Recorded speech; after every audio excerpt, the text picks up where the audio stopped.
अस्सलाम वालेकुम, welcome to creative पापा। दोस्तों, रिएक्ट नेटिव को सेटअप करने के हमारे पास 3 तरीके हैं। सबसे पहला तरीका है एक्सपो स्नैप। इसके अंदर आप एक्सपो कैब की वेबसाइट के ऊपर जाके वहाँ पे एक स्नैप क्रिएट करती है, जिसकी मदद से आप ऑनलाइन कोड को लिख सकते हैं और उसको टेस्ट कर सकते हैं। और दूसरा हमारे पास तरीका है एक्सपो CLI। इसकी मदद से हम VS मोड के अंदर कोई भी खाली फोल्डर ओपन करके उसके अंदर कमांड टाइप करके रिएक्ट नेटिव को इंस्टॉल कर सकते हैं। उसके बाद हम उसको वेब पे टेस्ट करना चाहें, एंड्रॉयड के ऊपर, एंड्रॉयड स्टिमुलेटर के ऊपर टेस्ट करना चाहें या अपनी एंड्रॉयड डिवाइस के ऊपर सेटअप करना चाहें, आप उसके ऊपर कर सकते हैं। और तीसरा तरीका हमारे पास है विथ कोड सैंडबॉक्स। ये भी हमारे पास एक ऑनलाइन वेबसाइट है जिसके ऊपर हम रिएक्ट नेटिव को इंस्टॉल कर सकते हैं। हम उस कोड को अपने VS मोड के अंदर भी एडिट कर सकते हैं, उसको हम ऑनलाइन टेस्ट कर सकते हैं। अगर आपके पास कोई एंड्रॉयड स्टिमुलेटर या कुछ भी मौजूद नहीं, आप जस्ट एक URL की मदद से चाहे आप इसका प्रीव्यू मोबाइल के अंदर देख लो या आप अपनी वेबसाइट के ऊपर भी देख सकते हो। दोस्तों, रिएक्ट नेटिव के अंदर गेट स्टार्टेड करने का जो सबसे पहला और आसान तरीका है वो है expo.div। आपने इस वेबसाइट के ऊपर आ जाना है, आपने यहाँ पे जाके साइन अप करना है। ये आपके पास फॉर्म ओपन हो जाएगा जिसके अंदर आपके पास ईमेल, यूजर नेम और पासवर्ड और कन्फर्म पासवर्ड 4 चीज़ें आपके पास मांग रहा है। आपने अपना ईमेल एड्रेस देना है, फिर यूज़र नेम आप अपनी मर्जी से कोई भी सिलेक्ट कर सकते हो, फिर आपने यहाँ पे पासवर्ड देना है और यहाँ से कन्फर्म पासवर्ड देना। आपने I agree to the term and services, इसके ऊपर हमने क्लिक करके साइन अप के ऊपर क्लिक करना है।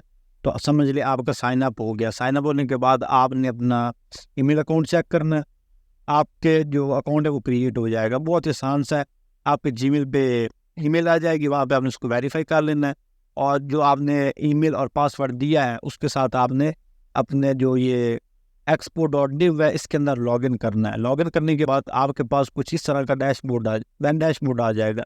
इस तरह का डैशबोर्ड आने के बाद आपके पास ये पहला ऑप्शन आ रहा है डैशबोर्ड, फिर आ रहा है प्रोजेक्ट्स और नीचे आ रहा है स्नैक्स। आप यहाँ पे अपना प्रोजेक्ट यहाँ से भी क्रिएट कर सकते हो और आप स्नैक के ऊपर भी क्लिक करके एक रेडीमेड आपका टेम्पलेट मौजूद होता है, आप उसको क्लिक करके अपना जो कोड है वो स्टार्ट कर सकते हो। अब यहाँ पे लिखा है क्रिएट अ स्नैक और यहाँ पे आ रहा है न्यू स्नैक। अगर आपने कोई पहले से स्नैक बनाया होगा, स्नैक का मतलब है आपकी ऐप, मतलब आप रिएक्ट नेटिव के अंदर ऐप बना रहे हो ना, तो आपका यहाँ पे एक रेडीमेड सेटअप होता है। तो आप यहाँ पे जहाँ से क्रिएट अ स्नैक के ऊपर भी क्लिक कर सकते हो और न्यू जो आपका है ना ये स्नैक, इसके ऊपर भी आप क्लिक कर सकते हो। इसको क्लिक करने के बाद आपके पास इस तरह से एक विंडो आ जाएगी। आपने थोड़ा सा यहाँ पे वेट करना है बेस्ड ऑन आपकी इंटरनेट स्पीड और यहाँ पे आपकी रिएक्ट नेटिव की ऐप जो है वो सेटअप हो जाएगी। ये हमारे पास यहाँ पे हमारी ऐप लोड होगी। लोड होने के बाद आपके पास इसका यहाँ पे नाम आ रहा है, यहाँ पे आप इसका नाम चेंज कर सकते हो। मैं इसको माई ऐप कर सकता हूँ, आप इसका जो भी नाम रखना चाहो अपनी मर्जी से रख सकते हो। इसका आप यहाँ पे नाम रखने के बाद आप इसको इंटर कर दोगे ना तो ऑटोमेटिकली यहाँ पे आ जाएगा सेविंग चेंजेस। अगर यहाँ पे आपके पास अभी ना हो तो आप यहाँ पे क्लिक करके भी इसको सेव कर सकते हो। मतलब टोटली आपके ऊपर डिपेंड करता है कि आप इसको यहाँ पे क्लिक करके सेव करना चाहते हो। अगर ना भी क्लिक करोगे तो ऑटोमेटिकली इसको सेव कर देगा। सेव होने के बाद ना जब आपका ये कोड रेडी हो जाएगा और आपकी अगर इंटरनेट की स्पीड भी अच्छी होगी तो आपके पास यहाँ पे इसका व्यू आ जाएगा। आप इसको टेस्ट करने के लिए आप यहाँ पे वेब का भी इस्तेमाल कर सकते हैं और यहाँ पे आप एंड्रॉयड के ऊपर क्लिक करेंगे, टैप टू प्ले के ऊपर क्लिक करेंगे तो आपके पास एक जो ब्राउज़र वाले ना खुद से एक एंड्रॉयड स्टिमुलेटर देंगे। वो सम टाइम उसके ऊपर 5 यूज़र पहले से मौजूद होते हैं, 10 यूज़र पहले से मौजूद होते हैं। आपका वो मतलब ना ज़्यादा उसके ऊपर टाइम लग जाएगा और आप ऐप डेवलपमेंट स्मूथ नहीं कर सकोगे।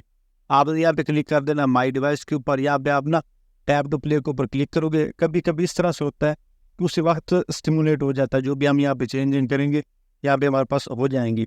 लेकिन समटाइम इस तरह से होता है कि क्यू में ज़्यादा लोग होते हैं। तो आपके लिए क्या बेस्ट ऑप्शन है कि आपने आपके पास जो भी मोबाइल है आपने उसके ऊपर आ जाना है और यहाँ पे आपने जो प्ले स्टोर है ना उसको ओपन करना है। ये हम अपने मोबाइल में आ गए और यहाँ पे हम प्ले स्टोर के ऊपर आएंगे और प्ले स्टोर में जाके ना आपने एक ऐप सर्च करनी है एक्सपो। यहाँ पे आप सर्च करोगे जस्ट एक्सपो और सर्च करना आपने। ये हमारे पास ऐप आ रही है, मैंने ऑलरेडी इंस्टॉल की हुई है। आपने इंस्टॉल के ऊपर क्लिक करना है। इंस्टॉल करने के बाद आपने यहाँ पे इसको ओपन कर लेना है। ओपन करने के बाद आपने जिस मतलब ईमेल अकाउंट के साथ अपना ये एक्सपो का अकाउंट बनाया है ना, उसी अकाउंट के साथ आपने अपने एक्सपो ऐप के अंदर लॉगिन कर देना है। अब ये देखो हमारे पास क्या है, अकाउंट बेस्ड Q6। आपने क्या करना है, आपने इस आइकन के ऊपर क्लिक करना है। आइकन के ऊपर क्लिक करने के बाद आपके पास यहाँ पे आ रहा होगा लॉगिन वाला बटन। मैंने चूँकि ऑलरेडी लॉगिन किया हुआ है इसलिए मेरे पास आ रहा है लॉग आउट। तो आपने लॉगिन के ऊपर क्लिक करना है, अपना ईमेल और पासवर्ड देना है, उसके बाद आप लॉगिन करोगे, आप अपने अकाउंट के अंदर लॉगिन कर जाओगे। लॉगिन करने के बाद आपके पास इस तरह से आपका डैशबोर्ड आ जाएगा। तो ये हम इस प्रोजेक्ट के ऊपर काम कर रहे हैं माई ऐप के ऊपर, तो आपने इस माई ऐप के ऊपर इधर भी क्लिक कर देना है। और यहाँ पे भी हमारे पास ऑप्शन आ रहा है लॉन्च स्लैग, आप इसके ऊपर भी क्लिक कर दें, मतलब देखते हैं कौन जल्दी वर्क करता है। तो हमने अपनी ऐप के ऊपर भी क्लिक कर दिया, ऐप के ऊपर क्लिक करेंगे और थोड़ी सी देर लगेगी, सिर्फ ना इसकी स्टार्टिंग में थोड़ा सा टाइम लगता है ऐप को स्टार्ट होने में। अभी ये कनेक्टेड आ रही है, ऊपर हमारे पास नोटिफिकेशन भी आ गया डिवाइस कनेक्टेड, लेकिन ये अभी तक क्यू के अंदर है, अकाउंट बेस्ड क्यू 10, मतलब अभी 10 लोग और हैं वो चेक कर रहे हैं अपनी ऐप को, हमारा फिर उनके बाद नंबर लगेगा। लेकिन अगर आपके पास अपना मोबाइल है तो आप इसके ऊपर आसानी के साथ चेक कर सकते हो, आपको कोई एंड्रॉयड स्टूडियो वगैरह की जरूरत नहीं। ये हमारे पास हमारे मोबाइल के ऊपर इसका प्रीव्यू आ गया। अब यहाँ से कोई भी मैं कोड चेंज करता हूँ ना, यहाँ से मैं चेंज करता हूँ, इसको मैं कर देता हूँ यहाँ पे बाबर और यहाँ पे अली करता हूँ, और मैंने इसको सेव नहीं करना, जैसे ऐसे छोड़ देना है। 1 या 2 सेकंड के बाद ये खुद इसको सेव कर देता है, जैसे सेव करेगा मेरे मोबाइल के ऊपर उसी टाइम कोड चेंज हो जाएगा। अब इसके अंदर कोई भी मैं चीज़ चेंज करता हूँ, मिसाल के तौर पर इसका कलर आ रहा है ना, ये वाला पैराग्राफ वाला, तो मैं इसके अंदर कलर इसका कर देता हूँ रेड। यहाँ पे इसको मैं यहाँ पे डबल कलर लगाया और यहाँ पे इसका वो कलर सेलेक्ट किया और इसका वो कलर कर देता हूँ यहाँ पे रेड, और इसको मैं करूँगा यहाँ पे सिंगल कोट्स के अंदर या डबल कोट्स के अंदर, जिस तरह से हमारी जो नॉर्मल वो है हम स्टाइलिंग करते होते हैं, इसके अंदर कलर लगाते हैं और इसके अंदर आप साथ में इसको कॉमा लगा दो, तो ये इसका जो कलर है वो चेंज हो गया, हमारे पास कलर इसका रेड हो गया। आप मोबाइल के ऊपर इसका प्रीव्यू देख सकते हो। अब सेम इस तरह से आपने इसका फ़ॉन्ट साइज चेंज करना है, ये जो भी चीज़ें चेंज करनी है आप इस तरह से इसके अंदर कर सकते हो, मतलब आप कंप्लीट स्टाइलिंग करोगे और आउटपुट जो है वो आप अपने मोबाइल के ऊपर देख सकते हो। ये सबसे बेस्ट मेथड है कोडिंग को चेक करने का, और अपनी ऐप का आप रियल टाइम जो समझने कोड वर्किंग है ना अपने मोबाइल के ऊपर देखोगे तो आपको पता होगा कि मैंने कौन सी चीज़ें कहाँ पे चेंज करनी है। तो ये आपको हो गया सबसे पहला मेथड रिएक्ट नेटिव के अंदर काम करने का। अब हम चलते हैं दूसरे मेथड की तरफ। अब रिएक्ट नेटिव को इंस्टॉल करने का जो आपके पास दूसरा तरीका है ना, वो सबसे ज़्यादा इस्तेमाल होने वाला है, जितने भी डेवलपर्स हैं ज़्यादा इसके साथ काम करते हैं। एज अ बिगिनर या एज अ इंटरमीडिएट आप इसको इस्तेमाल कर रहे होते हो, लेकिन जब आप थोड़ा सा एक्सपर्ट लेवल पे जाते हो तब आप कोड सैंडबॉक्स और एक्सपो CLI या फिर एक्सपो का जो एक्चुअल में डैशबोर्ड है आप उसको इस्तेमाल करते हो। लेकिन उसके अंदर भी आप एक्सटेंशन इंस्टॉल करके कोड आप VS कोड के अंदर ही लिखते हो। अब एक्चुअल में मैं आपको बताऊंगा कि आप किस तरह से VS कोड के अंदर रिएक्ट नेटिव को इंस्टॉल कर सकते हो। यहाँ पे आपने फोल्डर बनाना है, फोल्डर का आप कोई भी नाम रख सकते हो। मैं इसका नाम रख देता हूँ लर्न रिएक्ट नेटिव। ठीक हो गया, इसका मैंने नाम रखा। उसके बाद आपने आ जाना है यहाँ पे, आपने ब्राउज़र के अंदर। सबसे पहले आपने यहाँ पे Node.js को इंस्टॉल करना है, Node.js को इंस्टॉल करें और इसको आप इंस्टॉल करोगे। आपको ऑलरेडी पता होगा, क्योंकि अगर आप पहले से कोडिंग जानते हो, आपको React.js का पता होगा, तो आपको पता होगा कि हम Node.js के बगैर जो जावास्क्रिप्ट है उसको रन नहीं कर सकते। मतलब ना React नेटिव को रन कर सकते हैं, ना React.js को रन कर सकते हैं, ना हम Angular को रन कर सकते हैं, ना हम Vue को, जितने भी React.js के फ्रेमवर्क्स हैं, जावास्क्रिप्ट के फ्रेमवर्क्स हैं। अब इस Node.js को आपने डाउनलोड करके इंस्टॉल करना है। इंस्टॉल करने के बाद आपने कोई भी खाली फोल्डर जिस तरह से आपने ये क्रिएट किया, इसको आपने ओपन कर लेना है VS कोड के अंदर। तो हम इसको कोड के अंदर ओपन करेंगे, यहाँ पे कोड और डॉट लिख के एंटर करेंगे तो हमारा VS कोड इसको ऑटोमेटिकली गेट करके ओपन कर देगा। ठीक हो गया, इसको हम थोड़ा सा यहाँ पे ऊपर कर लेते हैं। उसके बाद आपने क्या करना है, आपने आ जाना अपने यहाँ पे सेटअप के अंदर। उसके बाद आपने इस डॉक्यूमेंटेशन के ऊपर आ जाना। यहाँ पे आपके पास लिखा हुआ है कि आपने किस तरह से रिएक्ट नेटिव को इंस्टॉल करना है। हो सकता है कि आपको पहली दफ़ा ना जो एक्सपो है उसको ग्लोबली इंस्टॉल करना पड़ जाए। अब यहाँ पे लिख सकते हो how to install Expo globally. Globally का मतलब है ग्लोबल लेवल के ऊपर, मतलब आप अपने पूरे कंप्यूटर के अंदर उसको इंस्टॉल करोगे।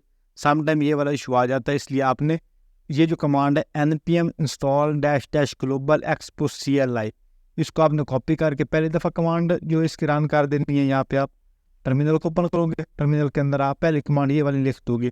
अगर आपके पास ये कमांड वर्क ना करे, अगर आपके पास ये वाली कमांड वर्क ना करे npx create expo app, अगर आपके पास ये कमांड रन ना हो दैन आपने ये वाली जो कमांड है npm install -- global expo CLI, इसको आप चाहे वैसे CMD के अंदर, मतलब जो आपके कंप्यूटर का CMD है उसके अंदर आप इसको इंटर कर दो और आपने क्लिक करना है, आपका जो एक्सपो CLI है ना वो ग्लोबल लेवल के ऊपर इंस्टॉल हो जाएगी। या फिर आपने क्या करना है कि आप जिस प्रोजेक्ट के अंदर काम कर रहे हो ना, जिस तरह से हम इस प्रोजेक्ट के अंदर काम कर रहे हैं, तो आप इसी के अंदर भी इसको पेस्ट करके इंटर कर सकते हो, तो तब भी आपकी थोड़ी सी देर लगेगी और आपकी जो एक्सपो CLI है ग्लोबल लेवल के ऊपर यहाँ पे इंस्टॉल हो जाएगी। फिर उसके बाद आपने क्या करना है कि आप यहाँ पे आओगे सेटिंग अप प्रोजेक्ट वाला जो आपका ये डॉक्यूमेंटेशन है रिएक्ट नेटिव की, यहाँ पे आपके पास लिखा हुआ है NPX क्रिएट एक्सपो ऐप। तो आपने इस कमांड को यहाँ से चाहे कॉपी कर लो या आप वैसे आप खुद से टाइप कर लो। मैं इसको कॉपी कर लेता हूँ। फिर उसके बाद आपने यहाँ पे देना होता है अपने प्रोजेक्ट का नाम, कि आप अपने प्रोजेक्ट का क्या नाम रखना चाहते हो। आप यहाँ पे डायरेक्टली नाम भी रख सकते हो या NPX क्रिएट एक्सपो ऐप करके एंटर करोगे तो देन वो आपसे खुद भी पूछ लेते हो कि आप अपने प्रोजेक्ट का क्या नाम रखना चाहते हो। जब आपकी ग्लोबल वाली कमांड कंप्लीट हो जाएगी उसके बाद आपने ये वाली कमांड लिखनी है NPX क्रिएट एक्सपो ऐप। हम यहाँ पे लिखेंगे NPX क्रिएट एक्सपो ऐप और उसके बाद हम लिख देंगे क्लाइंट। आप यहाँ पे कोई भी फोल्डर का नाम रख सकते हो। तो यहाँ पे क्लाइंट लिख के फिर हम यहाँ पे कर देंगे इंटर करने के बाद आपने थोड़ा सा वेट करना है और आपकी कमांड जो है वो कंप्लीट हो जाएगी। अब हमारी ये कमांड कंप्लीट होगी। अब उसके बाद ना हमने ये कमांड लिखनी है CD क्लाइंट। अब मैं यहाँ पे लिखूँगा CD क्लाइंट। जैसे इस कमांड को इंटर करूँगा ना तो मेरे पास जो क्लाइंट वाला फोल्डर है वो इंटर हो जाएगा। उसके बाद मैंने ये कमांड लिखनी है NPM रन वेब। मेरे पास यहाँ पे NPM रन एंड्रॉयड भी आ रहा है, NPM रन iOS भी आ रहा है। तो हम मैंने क्या करना है, मैंने करना है NPM रन वेब, क्योंकि मैं इसको वेब के ऊपर ओपन करूँगा तो मेरे पास सारे ऑप्शन आ जाएंगे। मैं बाद में एंड्रॉयड के ऊपर भी ओपन कर सकता हूँ। अगर मेरे पास एंड्रॉयड स्टूडियो नहीं मौजूद होगा तो मैं इसका प्रीव्यू एटलीस्ट वेब के ऊपर देख सकता हूँ। अब इसको इंटर करके हम नीचे करेंगे तो मेरे पास एक एरर आ जाएगा। ये आप नीचे एरर आ रहा है रिएक्ट नेटिव वेब, मतलब ये वाला आपके पास प्लगइन इंस्टॉल नहीं है। सिंपली आपने क्या करना है, आपको ये बता रहा है कि आपने इस कमांड को रन करना है। हम यहाँ पे इसको कॉपी करेंगे। कॉपी करने के बाद हमने यहाँ पे इसको, ये जो क्लाइंट है ना इसके अंदर आपने यहाँ पे इसको पेस्ट कर देना। पेस्ट करने के बाद आप इंटर करोगे। इंटर करने के बाद ये आपकी कमांड यहाँ तक कंप्लीट हो जाएगी। उसके बाद आप यहाँ पे NPM रन वेब को अगेन रन करोगे। ये चीज़ें ये मैं आपको इसलिए बता रहा हूँ कि ये वाला पार्ट मैंने रिकॉर्ड तो किया था लेकिन उस टाइम मेरा माइक ओपन नहीं था तो रिकॉर्डिंग से रह गया, इसलिए ये मैं आपको बाद में बता रहा हूँ।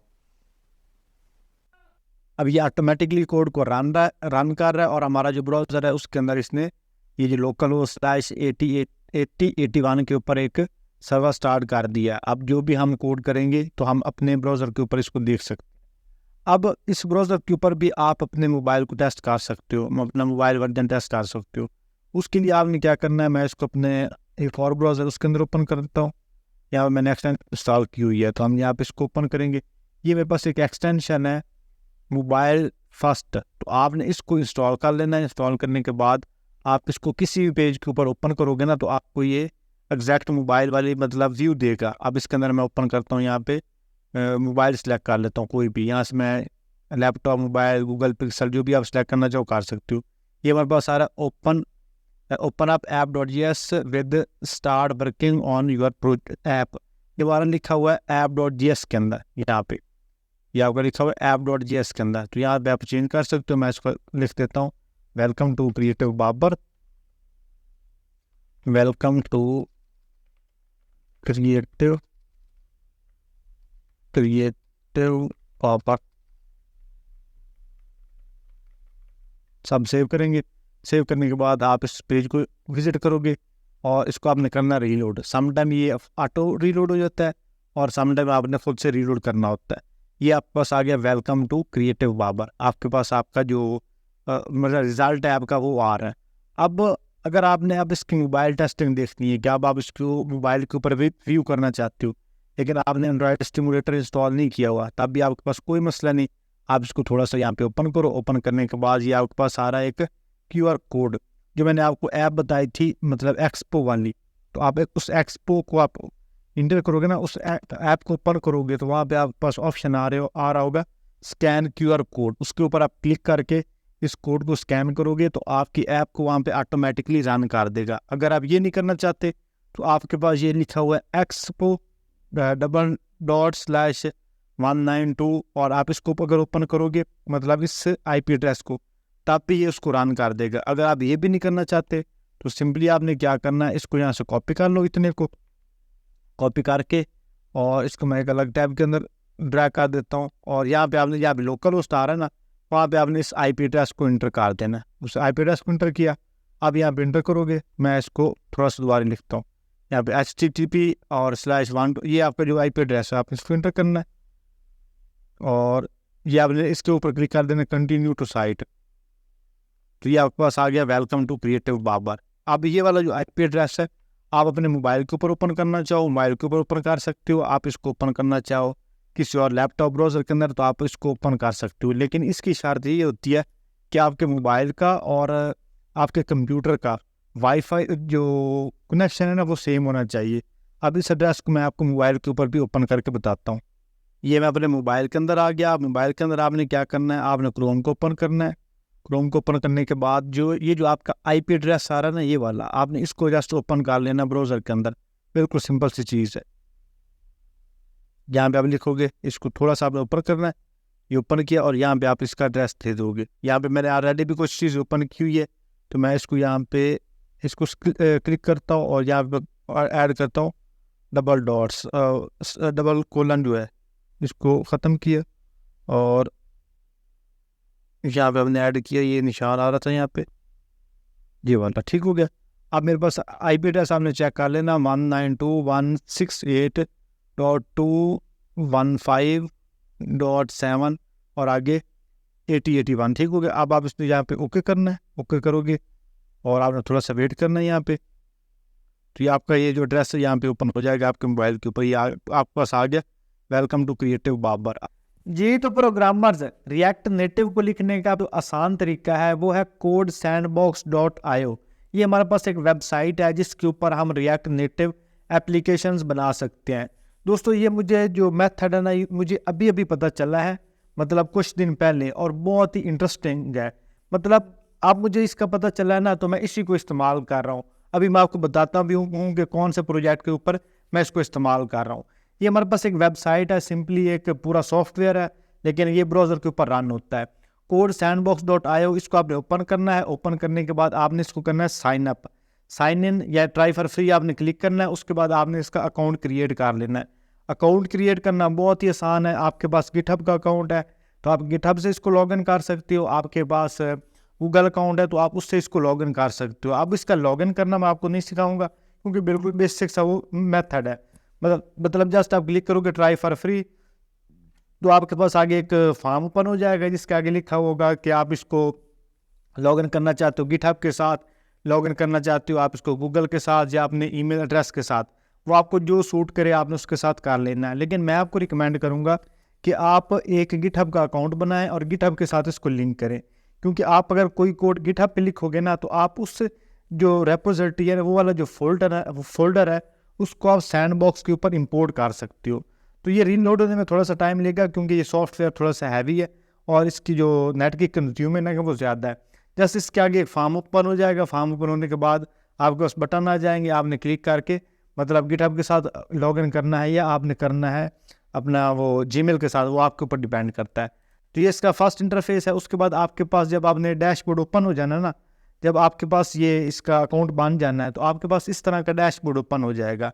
वो सिंपली आप इसको एक दफ़ा लॉगिन करोगे तो आपके पास इस तरह का डैशबोर्ड आ जाएगा। इसके ऊपर आप क्लिक करके यहाँ पे अपनी प्रोफाइल चेक कर सकते हो, स्टोरेज चेक कर सकते हो या आप सेटिंग इसकी चेक कर सकते हो। अब ये आपके पास ना इसके नीचे 3 ऑप्शंस आ रहे हैं। एक आपके पास आ रहा है इम्पोर्ट रिपोजिटरी, एक आ रहा है क्रिएट डिव बॉक्स और एक आ रहा है क्रिएट अ सैंड बॉक्स। तो आपने क्रिएट अ डिव बॉक्स के ऊपर क्लिक कर देना है। मैंने ऑलरेडी इसके ऊपर एक प्रोजेक्ट बनाया हुआ है। आप फ्री अकाउंट के ऊपर भी मल्टीपल प्रोजेक्ट्स बना सकते हो। अब इसके ऊपर मैं क्लिक करूँगा ना तो मेरे पास यहाँ पे नीचे ऑप्शंस आ रहे हैं बहुत सारे।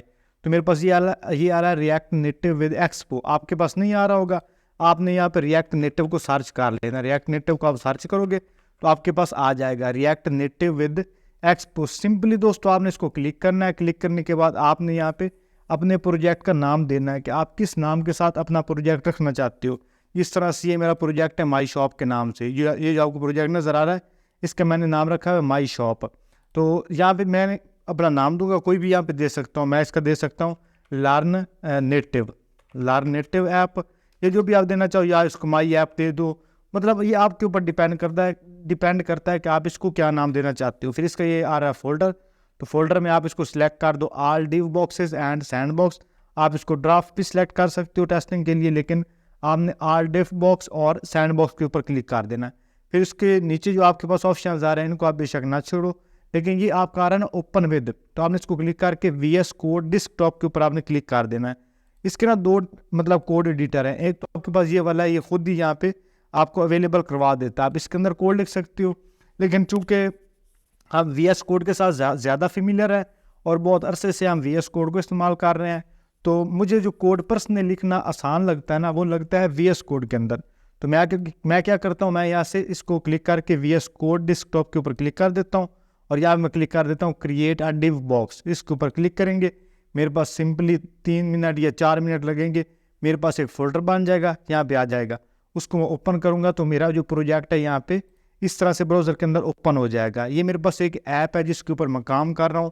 ये ऐप है मेरे पास वूकॉमर्स विद रिएक्ट नेटिव, मतलब ये वेबसाइट है वर्डप्रेस की, और वर्डप्रेस की वेबसाइट की मैं एक ऐप बना रहा हूँ रिएक्ट नेटिव के अंदर, ये क्लाइंट वर्क है।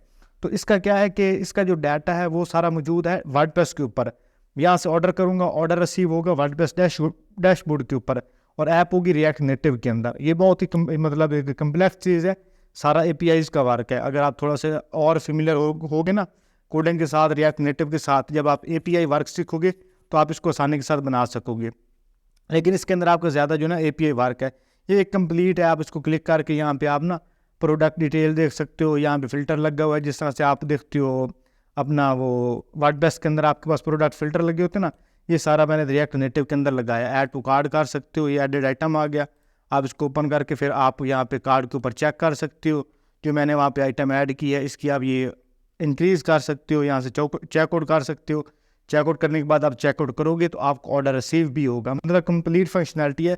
ये मैंने बनाई है रिएक्ट नेटिव विद वूकॉमर्स के साथ। मतलब आप इतनी पावरफुल ऐप्स बना सकते हो बस इस कोड सैंडबॉक्स की मदद से। अब इसका फ़ायदा दोस्तों क्या है, अब इसका दरअसल मैं आपको फ़ायदा बताने की कोशिश कर रहा था कि आपने इसको क्यों इस्तेमाल करना है। इसको इस्तेमाल करने का आपको सबसे जो बेस्ट बड़ा फ़ायदा है ना कि आपके पास कोई भी स्टिमुलेटर नहीं मौजूद, आपके पास सिंपली एक URL बन जाता है। जब आप इसको स्टार्ट करते हो आप इसको कॉपी करके अपने फ़ोन के ऊपर चेक कर सकते हो, आप इसको चेक कर सकते हो लैपटॉप के ऊपर, डेस्कटॉप के ऊपर, आप इसको किसी और डिवाइस के ऊपर भी टेस्ट कर सकते हो। मतलब अगर आप किसी अपने बॉस को दिखाना चाह रहे हो या किसी क्लाइंट को भी दिखाना चाह रहे हो कि आपकी ऐप कहाँ तक कंप्लीट हो गई है, तो आप इसको मोबाइल के ऊपर ओपन कर सकते हो, जो मुझे इसकी बेस्ट चीज़ लगी है। क्योंकि मेरा जो PC है इसकी रैम थोड़ी सी कम है, तो इसके ऊपर ना मतलब रैम ठीक है लेकिन पता नहीं क्या मसला है, एंड्रॉयड स्टूडियो इसके ऊपर काम नहीं करता। तो मेरे पास ये इतनी ऑप्शंस हैं कि मुझे रिएक्ट जो एंड्रॉयड स्टूडियो है ना उसको इंस्टॉल करने की ज़रूरत नहीं पड़ती। ये जो हमने प्रोजेक्ट बनाया था माई ऐप के नाम से, ये हमारे पास प्रोजेक्ट बन गया। आप इसको क्लिक करके इसको सेम आप ब्राउज़र के अंदर ओपन करोगे। ओपन करने के बाद आप इसको जो VS कोड है ना उसके साथ आप इसको मतलब बना सकते हो, कंपैटिबल बना सकते हो। वो आप किस तरह से करोगे, वो सिंपली आपका बहुत ही आसान सी चीज़ है, उसका कोई बड़ा इशू नहीं है। ये आपके पास ऊपर ऑप्शन आ रहा है VS कोड, तो आपने इसको ओपन करके आपने यहाँ पे क्लिक कर देना open in the VS code insider. तो आप इसके ऊपर क्लिक करोगे, आपका जो VS कोड आपके कंप्यूटर में इंस्टॉल है उसके अंदर ये ओपन हो जाएगा। ओपन होने के बाद आप क्या करेगा कि आप मतलब उसके अंदर एक्सटेंशन खुद ही इंस्टॉल कर देगा। इंस्टॉल करने के बाद आप अपने VS कोड के अंदर जो भी कोड की चेंजिंग करोगे वो आपके यहाँ पे बनेगी। मतलब आप उधर से कोड चेंज करोगे और आपकी जो रिएक्ट नेटिव की ऐप है यहाँ पे अपडेट होगी। लेकिन इसके अंदर एक ये रिस्ट्रिक्शन, लेकिन इसके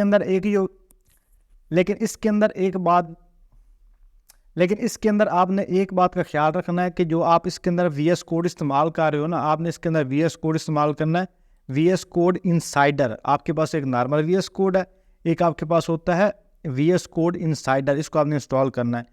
या आपको तब इसकी ज़रूरत पड़ती है जब आप ना मतलब एक बड़े लेवल की ऐप बना रहे हो, या आप इसके अंदर जो इसका डेव बॉक्स है ना उसको आप सिलेक्ट करते हो।